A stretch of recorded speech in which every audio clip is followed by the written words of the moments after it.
भी दिमाग में आई थी मर्डर मिस्ट्री लिखनी है, ये सब करना। फिर स्क्रिप्टिंग चली 6 महीने। स्टोरी लिखने के बाद पवन सर को अप्रोच किया। इनको कन्विंस करना था पहले, क्योंकि इनके बिना फिल्म कंप्लीट नहीं होती थी। इसीलिए मैं चाहता था कि ये मेरे साथ अभी भी खड़े रहे, क्योंकि अगर ये नहीं करते तो शायद कोई अंसारी करता नहीं। मुझे नहीं लगता है कि अंसारी इनसे बेहतर कोई करता। और बहुत कॉन्फिडेंट था मैं स्क्रिप्ट को लेके। पर सर से जब बात की तो सर ने बोला था मैं ऑफिस आता हूँ, मेरे को एक बार स्टोरी सुना तो दे भाई। और सर आया तो सर को भी अभी तक मालूम नहीं है। सर के सामने तो मैं इतना नर्वस था कि मैंने कुछ भलता ही नरेट किया था सर को, कि मैं स्टोरी घुमा रहा था, क्या कर रहा था। फिर सर ने बोला था आराम से थोड़ा सा, फिर रिमेंबर, फिर एकदम रिलैक्स होके फिर मैं एकदम, जब सर दोस्त जैसा बात करने लगे, that's when I told him the real story and he was on it. फिर करण हरी जी को मैं बहुत साल से जानता हूँ और हमेशा जानता था कि करण को एक्टर बनना है। तब कुछ 100 किलो का हुआ करता था। फिर ली स्ट्रासबर्ग में जाके जब वो वापस आया था एकदम लीन रिप्ड, फिर उसे एक दिन ऑफिस में बुलाया था हमने कि आ जाए ऐसी। तो उसको पता नहीं था वो किस चीज़ के लिए आ रहा है। उसको शायद लगा था कि असिस्ट करने या कुछ करने की ये है।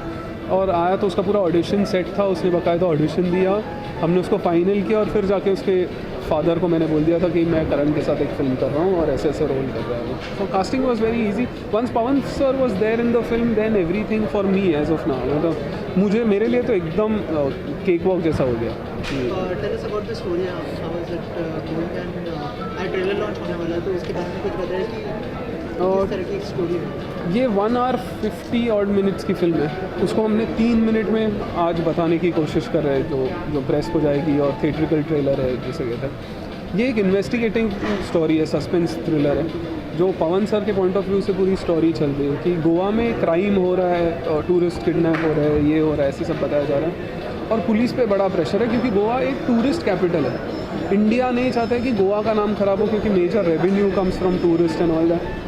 और जो ये मिस्ट्री अनफोल्ड हो रही है सब पवन सर के अंसारी के पॉइंट ऑफ व्यू से, उससे आपको पता चलेगा कि क्या हो रहा था, कैसे हो रहा था। So basically edge of the seat kind of cinema मुझे ऐसे लग रहा है। इसके अलावा इन्वेस्टिगेशन की बात करें तो दृश्यम आई थी, जो एक बड़ा एग्जाम्पल सेट किया था उसने, तो इससे थोड़ा इंस्पायर्ड अगर लिया हो आपने? नहीं, दृश्यम तो लास्ट ईयर आई थी। दृश्यम का मैंने 4 साल पहले मलयालम में भी देखा था। दृश्यम का कंप्लीट जॉनर अलग है। वो अगर आप देखोगे तो वो अजय देवगन के पॉइंट ऑफ व्यू से जा रही है।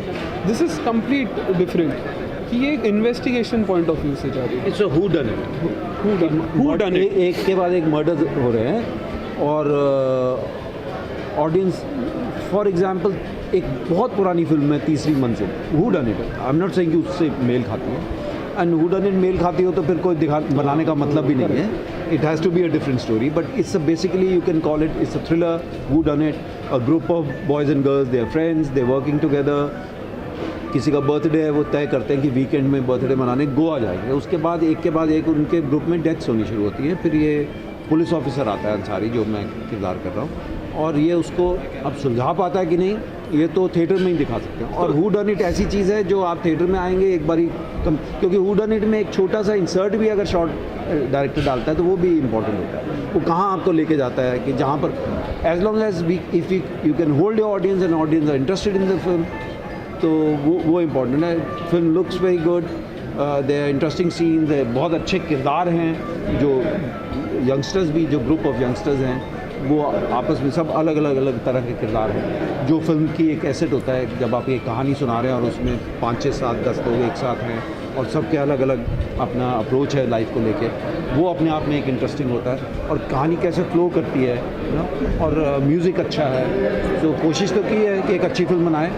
Once the film is ready, 24 जून को जब हम ऑडियंस पाले में पहुँचेंगे तब पता डिसाइड करेंगे इफ दे लाइक इट।